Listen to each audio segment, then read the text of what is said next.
but in terms of just toe-to-toe action and heart, I think that was one of the most entertaining fights I've seen live this year.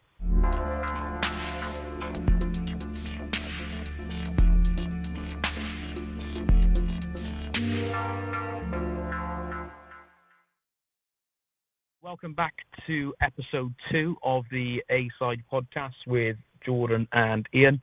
This time round actually in separate locations. We met up last week for our first podcast together, which was really nice to get things sorted, but due to the pandemic striking again, unfortunately, we're coming from separate locations on this occasion, so the audio might be a little bit out of sync. We don't have that human interaction, but sign of the times really, so stick with us on this one, guys, and we'll hopefully get back together in the weeks to come. Going to be having a catch up about the weekend's boxing. I'm going to start with a little review of Triple G, Golovkin's performance on Friday night. Stopped his opponent at the end of the 7th round. What was your thoughts on his comeback fight, Ian? Yeah, I think with our predictions last week, I think you said Golovkin would get rid of him early. I got it spot on. Got it in the 7th round, so that's a bit of a kudos to go on the first podcast. Did you have your money on that, or? I didn't have my money on it. I'm off betting at the moment, unfortunately. But maybe you can give me a favour for that. Yeah. I think it was quite a straightforward defence. Fair matter, as we said last week, didn't carry much power. But what a big heart that guy has. I think he got knocked down 4 times in the fight. And it was basically it was almost a knockdown per round at one point, wasn't it? So, what a tough guy. I think with Golovkin, I was quite impressed, to be fair, with the layoff and his age. I think he impressed me more than what most people are saying in the review of the fight, because I thought after that layoff he would be quite a slow starter, because he's been a slow starter in fights before. But for me, he started really fast, and we don't know a huge amount about his opponent. So when we see this guy going forward, if we see him in another fight, we'll get a bit of a picture of how tough he is. He could be one of the toughest fighters we've seen in terms of, being the B-side, I guess, of a fight. We don't know. So I think Golovkin deserves quite a bit of credit for coming out the blocks the way he has. And going back to what I said last week about not being so excited for maybe a third fight with Canelo, to be honest, that performance from Golovkin has now made me excited about maybe seeing that third match finally. Yeah, I think what the pandemic has done for the older generation, and I remember having a chat with someone regarding it for football, that it actually gives players like Ronaldo and Messi a rest. Now they are 35, 34, so that's probably extended their career by a little bit.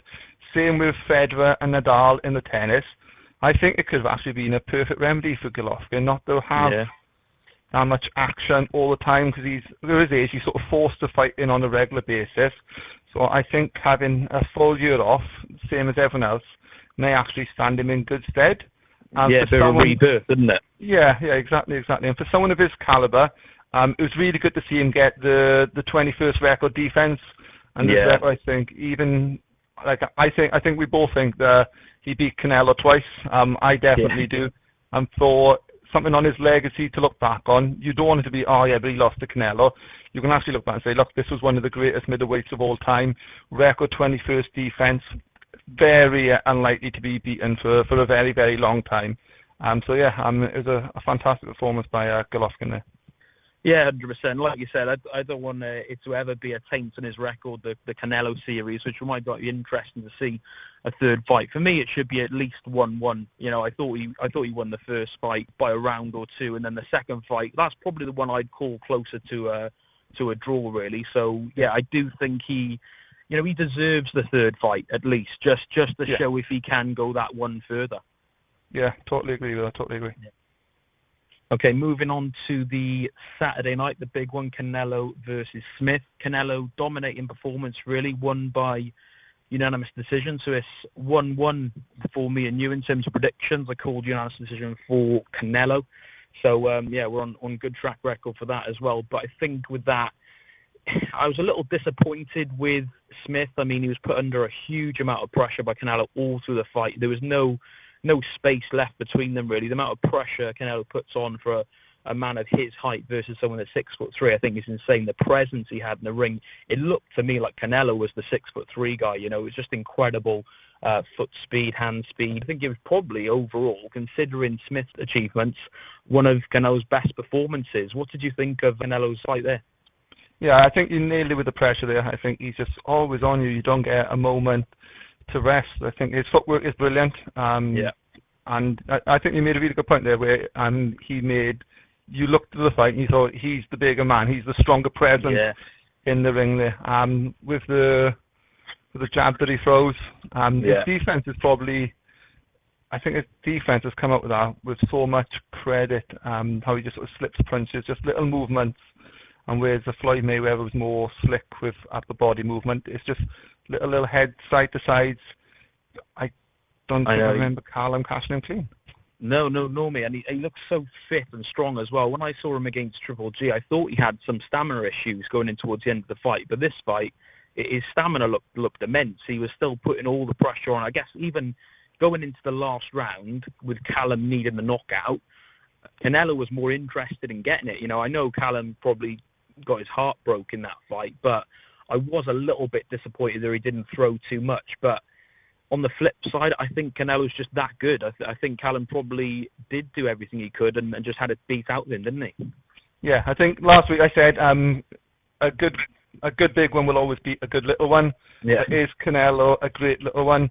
I think the answer to that is a resounding yes. I think you mentioned the last one there. If you think back to the fight where Canelo sort of made a little joke to Callum and was asking about his left arm, it's very interesting in the resounding coming off the back of that fight, how everyone's talking about how Canelo actually targeted his arm. Now, I've not heard of a boxer do that for quite a while, to be honest, and the state on Callum's arm, I think it's been confirmed today he's had a detached bicep. It sounds like an absolutely horrendous injury. He said he had that from the fourth round because Callum throws such a good catch counter with his left hand. Canelo just went after that arm, and he couldn't throw his left hand. So it's fantastic tactics by the team, Eddie Reynoso and Canelo. I think for him to be that smart and to target the bigger man, I think it was a perfect fight, one of the best performances I've seen, because Callum would be in a very, very competitive fight with everyone else at 168, and Canelo just absolutely dominated him. That's it. It was literally flawless, wasn't it? Effectively, and with that targeting arm, like you said, it's something unique. It's something you don't really hear of, and that's why he's gonna, go down as one of the greatest ever, because of stories like that and things like that nobody thinks to do. So I think overall his performance was completely flawless. Really, didn't put a foot wrong, and made somebody who, Muhammad Ali Trophy winner, Super Series winner, knocked out George Groves, and it wasn't even close. Not at all. And who would you rather see Canelo fight next, Billy Joe or Golovkin? Personally, I'd rather see him fight Golovkin next, just purely throwing back to the conversation we had last week in terms of the sooner it happens, the better for Golovkin. I'd like to see Golovkin win because I feel that he wasn't done justice in one of the last two fights at least. So for me personally, I'd like to see him fight Golovkin sooner so that Golovkin has a better chance. But, definitely with Billy Joe, he deserves a fight. If you look at his record, I think he's, 29-0 at the moment, something like that. I don't want him to get, too old past his prime. He's not at the moment, but if it goes on another year, 2 years, 3 years, I don't want him to miss his chance in the prime of his career to fight him as well. So, which one would you prefer? I prefer Billy Joe. Massive Tyson Fury fan. I'm the same with Billy Joe. I think one of my favourite performances is his fight against Lemieux, going to Canada, outboxing him, and looking into the crowd when Lemieux missed him is one of my favourite ones of all time. I do agree. I would like to see the Golovkin fight, the third fight.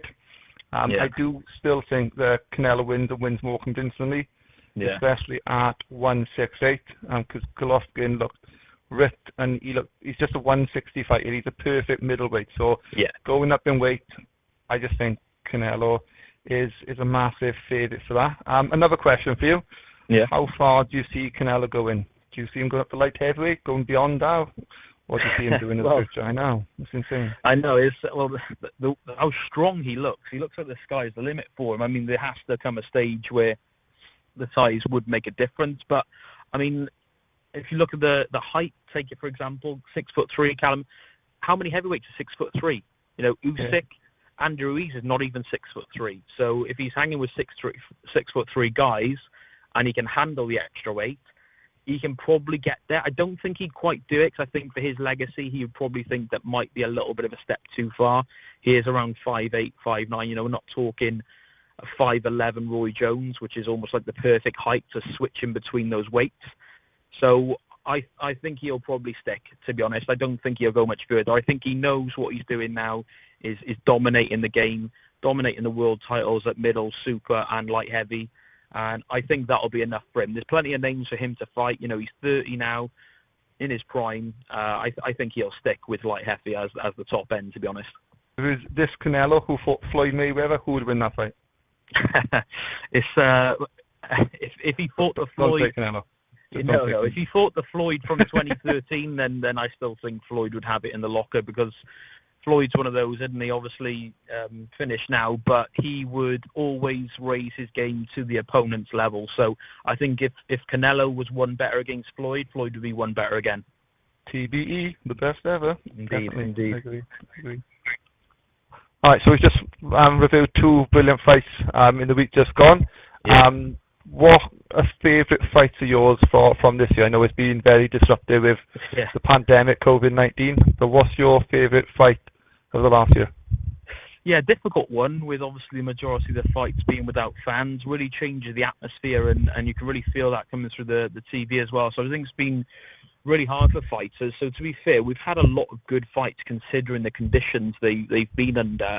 One that stands out for me is definitely Teofimo Lopez against Lomachenko. I just think that was an incredible performance to pull out the stop with that and go through all those rounds and basically beat him at his own game. Lomachenko I'm a huge fan of, obviously, as you are as well, I know. And I think for Lopez to go toe-to-toe with him, he looks so strong and bullish, and I honestly think if they rematched, he'd win it again, because he'd know what to do next time and know how to do it better. So for me, that's got to be up there with one of the performances and the fights of the year for Lopez. Yeah, before that fight, I don't think I saw anyone say Lopez would win that fight. No one was calling him to win that fight. I just think he's just too big, too strong. Yeah. His skill set as well, he's only 23, 24. Yeah, I think we'll be talking about him for the next 10 years. He looks a really fantastic fighter. Yeah, 100%. What was your best moment of the year? I'm very biased, no shame with this, but it's Wilder versus Fury. For how big a fight that was, for Fury to go out there and just bully Wilder, who, like we said, most dangerous puncher in the last 20 years since Mike Tyson. Yeah. To back him up, tell him he's going to back him up before the fight. Maybe it's not the best fight, but I actually think it's one of the best performances I've seen, and was definitely my highlight of the last year. Yeah, that's it. And it's one of those, and it's one of those things that I don't think's talked about very much. It's a signature performance. So when all is said and done, that will be one of Fury's signature wins and one of his highlights of his career. And it was, from my memory, it was pretty much the last fight I watched live with a crowd. So it's almost given it that more of an aura now, looking back, thinking that was the last time, I think back end of February, we saw real fights with crowds. So it's, definitely looking forward to, obviously, hopefully seeing Fury Joshua next year. And if that same Tyson Fury shows up, we're going to be in for a hell of a battle. Yeah, it was a great way to sign off before the pandemic. Have one mega fight. Although everything has gone on, mentioning crowds there, I thought Fight Camp was brilliant. No fans there. I thought we saw some great fights. You had the drama of White Povetkin. Any other fights sort of stand out for you in Fight Camp? Yeah, I thought, just to touch on Fight Camp as well, like you said, I thought it was really, really good. It was almost to the point where I think myself and a lot of other people now are saying, pandemic or not, they want to see that every August. We're not used to seeing boxing in August, and having that, different environment of being outside, not many people, it changed the atmosphere from being a lull with no crowd to being something totally different and almost primal. So I think Fight Camp is one of Eddie Hearn's biggest successes, and will be, because I think he's going to keep that. So maybe not the four nights in a row in terms of every weekend, but I definitely think every August I'd love to see a one-off Fight Camp. So I thought it was epic. In terms of the fights, Really, really good fights. Every weekend was packed with 50-50 fights. The one that stood out to me was Egerton against Cheeseman. I think we talked about previously, Cheeseman's always in good fights. So is Egerton, to be fair, and I just thought that was an absolute tear. Obviously not the biggest names. They're probably technically below British level now, really, in terms of they both had a couple of losses. But in terms of just toe-to-toe action and heart, I think that was one of the most entertaining fights I've seen live this year. Yeah, Taylor Bassoon is a shout-out as well. I never, ever thought I would get into women's boxing. That fight was the one which was like, oh, actually, this is pretty decent. And I've watched a few fights since. The problem with women's boxing is you've got an elite level. After that, it's just there's no, what's the word I'm looking for? There's a huge gap. It's a massive. You're either world level or you're club level, and as time goes on, that will fill in, no doubt. Yeah, 100%. And it's a new experience for most people to see women's boxing so mainstream, and it's a great thing. But it's still something I think that takes a bit of getting used to, and it's really good that I think Katie Taylor is driving that for the UK, and she's the star of it. So yeah, I thought again, just to touch on that fight, I think Bassoon's a bit of a boogeyman, a boogie woman for Taylor. I thought that was really close. I didn't think. I thought she won it. I didn't think Katie lost that fight, and obviously going back to the one in the Garden as well. Bassoon deserves a third match. Yeah, I thought Bassoon won both fights. I think you're right. She is so much high pressure. There is no stop. It's actually one of my favourite fights of Fight Camp. Yeah, it was awesome. Guys, so next week, what we're going to look to do in the next episode is we're going to look to be reviewing Ryan Garcia and Campbell, which is the first big fight of January the 2nd. Again, that is on DAZN. If you didn't buy DAZN last week, you need to get it. It's $1.99 a month. How many sign-ups do you think you got DAZN last week with your little Eddie Hearn speech? I think I got about 3 sign-ups. I think my mother's on board it. Yeah. So I got on board after you told me. They got to be dropping you an affiliate link shortly. Yeah, my sister's on board. So yeah, the Matthias family is all aboard DAZN. If you're not above, or if you're not on DAZN, I really think you should sign up, guys. £2 a month. Come on now. Crazy value. Crazy. Yeah, indeed. It's the I heard someone say the other day, and it sits with me really well. This phrase, Netflix for sports. I think that's the way it should go in all sports. Don't you think? Yeah, I think with subscription channels, if you look at the UFC, is it UFC Pass? I think it is. Yeah. That does brilliant numbers. If you look at pay-per-views, especially in America, you want to buy a pay-per-view in America, it is $60, $70, $80. The Anthony Joshua pay-per-view has just been £25. DAZN for £2 a month, you get a full year's worth for just one pay-per-view. Yeah. It's just massive value, and you're right, it is going to branch out to more and more sports. Football is the prime one for that. You see Amazon Prime doing fixtures this month.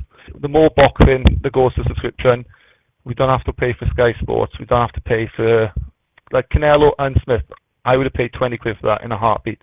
Yeah, I get that for £2 as well as Golovkin, as well as Ryan Garcia Campbell. That's it. I just think it's the future is that. I totally agree with you on that. Yeah, 100%. And another thing as well, obviously we love boxing and we want the sport to grow, and I think putting it on a platform that's $1.99 instead of $80 pay-per-views or £25, £30 pay-per-views, we're going to get more people watching our sport, and we're going to get our sport to grow and more people involved and more fighters and more interest. So I think it's only good for the sport we love to go on those type of platforms because it just reaches a bigger audience.